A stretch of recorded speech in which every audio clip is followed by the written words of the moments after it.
dal leen ak jàmm wéy leen di abonné ci seen site d'information bi mu di site bi leen di jox xibaar yi ngeen bëgg à temps réel. Du conseil interministériel consacré exclusivement aux examens et aux concours. Je félicite Monsieur le ministre de l'Éducation nationale pour la qualité de l'organisation et des documents qui ont été présentés. Et je voudrais dire que le choix d'organiser un conseil interministériel sur cette problématique traduit l'importance et l'intérêt, j'allais dire stratégique, que mon gouvernement, mais également son Excellence M. Bassirou Diomaye Faye, président de la République, porte au secteur de l'éducation.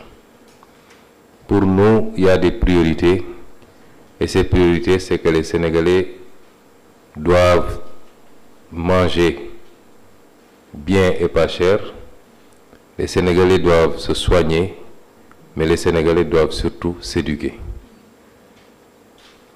C'est des choses dont on a tendance un peu à négliger ou à oublier, tant on est dans le mirage du développement, se traduisant beaucoup plus par des réalisations infrastructurelles au détriment de ce qui nous semble être essentiel, c'est-à-dire le capital humain. Aujourd'hui, nous voulons mettre l'accent sur ce capital humain. Éduquer, au-delà de tout, c'est créer des emplois pour préparer à l'emploi également. C'est pourquoi ce n'est qu'un petit exercice au milieu d'un grand tableau qui nous attend sur la problématique de l'éducation. Nous connaissons bien les défis et ils sont colossaux. Quand on parle de l'éducation, c'est l'infrastructure, c'est le social, c'est les ressources humaines. Il nous faut travailler à être assez performants sur chacune de ces rubriques. Les infrastructures scolaires, universitaires, tout le monde connaît le déficit, aussi bien en termes de quantité que de qualité.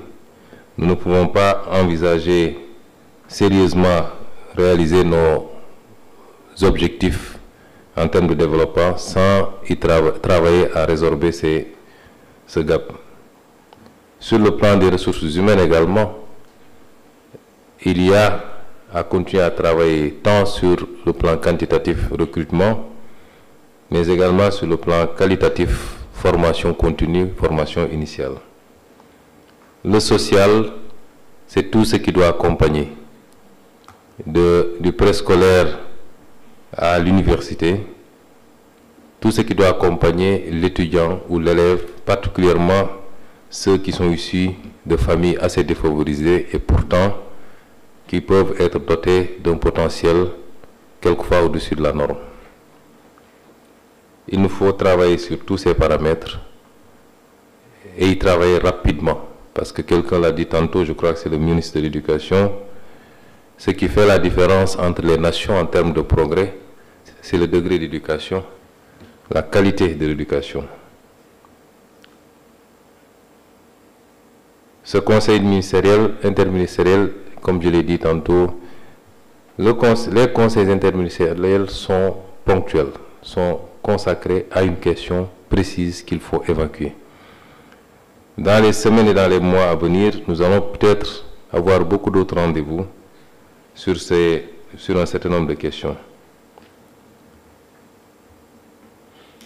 Le second défi, c'est le défi des programmes. C'est un élément essentiel du projet que nous avons présenté aux Sénégalais. Tout le monde convient que les programmes tels que nous les avons vécus, nous tous, ça veut dire depuis des décennies, posent problème. Nous avons des programmes, comme disait Feu Amadou Alidien, Baobabik, on met tout et rien finalement. Quelquefois, je me demande à quoi aura servi tout ce que j'ai pu apprendre du primaire à l'université, toutes sortes de matières, toutes sortes de disciplines et de sciences. Il faut aller vers le pragmatisme au sein de l'éducation. Mais je vais mettre en exergue 2 ou 3 éléments c'est l'introduction de nos langues nationales. C'est une préoccupation très chère à son Excellence, Monsieur le Président de la République, et qui se trouve dans notre programme depuis le début de notre action politique. Nous considérons qu'une partie de notre retard s'explique par le fait que nous voulons, à bas âge, imposer à nos enfants de s'alphabétiser dans des langues qu'ils ne possèdent pas, que même leur papa et leur maman souvent ne possèdent pas ou ne possèdent qu'imparfaitement. Et ça n'existe qu'en Afrique. Les Coréens sont alphabétisés en coréen, les Turcs en turc, les Chinois en chinois, les Allemands en allemand. Il n'y a que l'Afrique qui emprunte des langues à bas âge pour essayer de l'imposer. Et on perd énormément de temps. Des études ont démontré qu'on perd entre 8 et 13 ans pour que l'enfant essaie de posséder une autre langue, alors qu'au moment où il va à la maternelle, il parlait déjà sa langue maternelle. Il est plus facile de lui afficher un cheval au tableau, il va vous dire lis face là, je ne sais pas comment on le dit en France, en sérère, mais il est plus facile que de vouloir d'abord lui imposer de s'alphabétiser en français et 5 ans, 7 ans, 10 ans plus tard pouvoir dire ça c'est un cheval. C'est un élément important. L'autre élément important, évidemment, c'est je ne dirais pas la généralisation, mais éventuellement l'amélioration de l'apprentissage de l'anglais, qui est par la force des choses devenue la langue de communication internationale. Il nous faut aller vers une revisitation de notre système éducatif. Évidemment, tout ça en capitalisant sur ce qui existe. La semaine dernière, je posais la question au président Kagame sur le modèle rwandais qui, aujourd'hui, alphabétise en Kinyarwanda, en français et en anglais, sans pour autant que cela pose problème. Et dans beaucoup de zones du monde, évidemment, différentes langues cohabitent et l'expérience du Swahili en Afrique de l'Est doit aussi nous inspirer.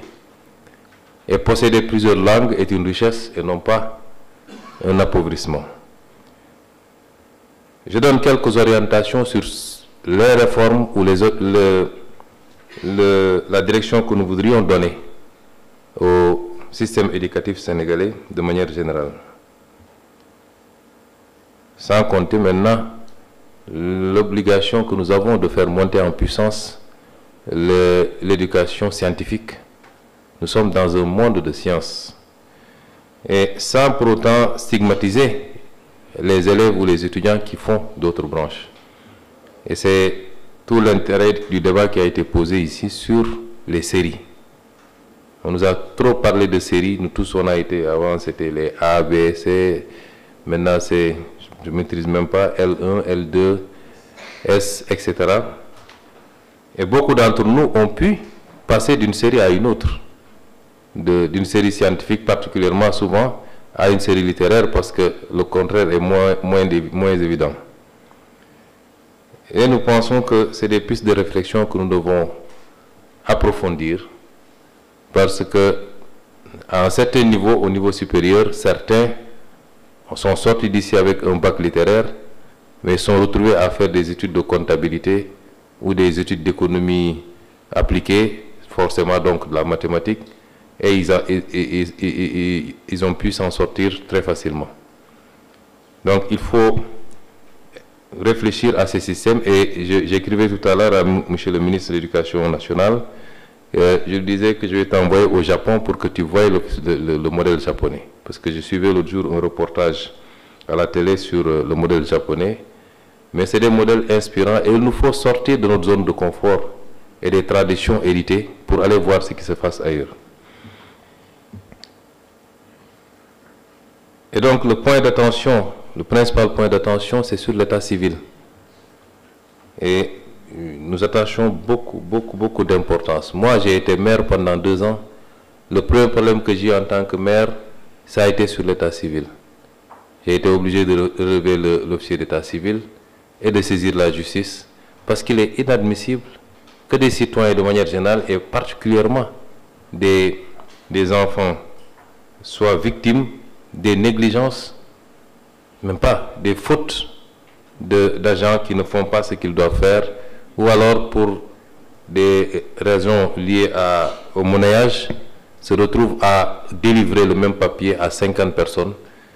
C'est des questions qui ont des solutions très simples. C'est la fermeté dans l'application de la loi. Et c'est pourquoi nous attachons beaucoup de prix à ce qu'on mette fin définitivement à ce phénomène. C'est jouable largement, ça dépend de la fermeté des différents maires, s'ils ne sont pas eux-mêmes impliqués dans les pratiques, de la justice également, et évidemment de la supervision du ministère en charge des collectivités territoriales. Et je tiens beaucoup à ce qu'une solution soit trouvée pour la centaine d'élèves concernés cette année, pour le bac, mais je crois que de manière générale, on a presque 70 000 pour le CFE et 6 000 presque pour le BFM, ce n'est pas acceptable.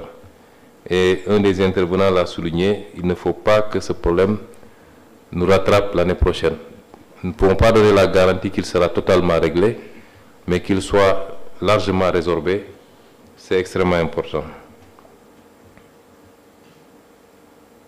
Et je terminerai par dire également que beaucoup d'autres préoccupations ont été soulevées ici, qui nous ramènent à notre option. Notre option, dans le domaine de l'éducation comme dans tous les autres domaines, c'est d'aller vers ce qu'on a appelé le rebasing social. Souvent, on parle de rebasing budgétaire, qui consiste à revoir ou à réaménager les bases sur lesquelles un budget est assis, est construit et établi. On en a fait souvent dans ce pays, je crois, Monsieur le ministre des Finances. Mais ce qui m'importe le plus aujourd'hui, moi, même si en perspective, il est agité l'idée de faire un rebasing budgétaire, c'est de procéder à un rebasing social. On ne peut pas aller vers les ruptures structurelles souhaitées si on reconduit systématiquement les mêmes modèles. Ce qui est sûr, c'est que le système de rémunération dans la fonction publique, je ne spécifie pas pour les enseignants, ce système a été déstructuré depuis les années 2000, avec une gestion démagogique consistant à une approche sectorielle d'ajouter ou d'augmenter à tel et d'attendre que les autres crient au scandale pour négocier et prendre des engagements. On ne gère pas comme ça une masse budgétaire, une masse salariale. Il y a des équilibres liés à des hiérarchies, liés à des grades, liés à des fonctions qu'il faut respecter. Une fois que vous les désagrégez, vous créez une situation qu'on est en train de vivre aujourd'hui et qui nous rattrape. Et il faut qu'on ait le courage. Des études ont été commanditées dans le passé, personne n'a voulu en tirer les conséquences qu'il faut.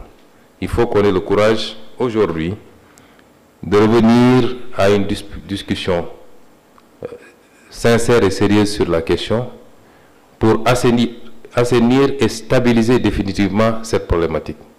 Sinon, nous nous venons d'arriver, on nous parle d'accords qui ont été signés, sur quelle base?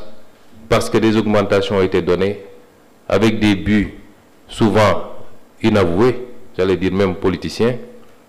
Les autres revendiquent également.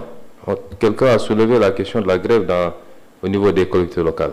Comment pouvez-vous inscrire dans un texte qu'à chaque augmentation accordée aux agents de la fonction publique doit immédiatement profiter aux agents des collectivités locales, alors que l'État ne transfère pas à ces mairies les moyens qui doivent aller avec?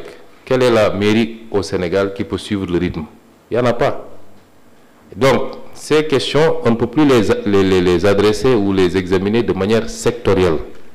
Personnellement, je n'ai pas un problème de masse salariale des enseignants de côté, des inspecteurs des impôts d'un autre, des médecins de l'autre. Nous avons un problème à examiner dans sa globalité. Et c'est ça qui appelle le rebasing social dont on parle et sur lequel nous avons commencé à travailler. Le moment venu, nous convoquerons tous les acteurs pour en discuter. Ceci pour dire que un changement structurel d'une société nécessite un pacte social fort.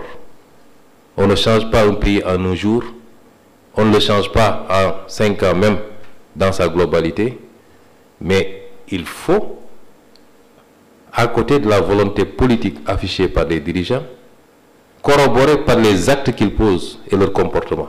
Il ne s'agit pas de professer quelque chose pour faire le contraire. C'est ça le problème de notre élite politique. Vous ne pouvez pas demander aux gens des sacrifices alors que vous n'en faites pas. Vous ne pouvez pas leur demander d'être intègres alors que vous ne l'êtes pas. Mais si ces actes corroborent et que cette volonté politique est affirmée, ce qui doit être attendu, si nous sommes tous des patriotes qui aimons ce pays, c'est que chacun des acteurs accepte de faire les efforts qu'il faut, de faire les compromis qu'il faut. On n'appelle personne à une compromission et nous-mêmes, État, nous ne nous compromettrons pas, mais que chacun fasse les compromis qu'il faut et que nous fassions le travail structurel qu'il faut pour les prochaines générations. Parce que nous ne le ferons pas pour nous-mêmes. Je crains que ce soit trop tard. Mais que nous assoyons définitivement les bases structurelles d'un développement durable, endogène pour nos fils, nos petits-fils. Et c'est ça que nous attendons de tous les acteurs. Ça suppose un modèle totalement différent. J'ai été syndicaliste comme beaucoup d'entre vous ici. J'ai négocié pour les centrales syndicales en faisant face à mon propre ministère, le ministère de l'économie et des finances. Et je connais le syndicalisme, je connais les préoccupations. Mais il nous faut avoir une vision d'ensemble et traiter les questions de manière holistique pour avoir la stabilité que nous voulons et construire un pays pour nos enfants. C'est sur ce que je déclare clos ce séminaire intergouvernemental sur les examens et concours. Je vous remercie.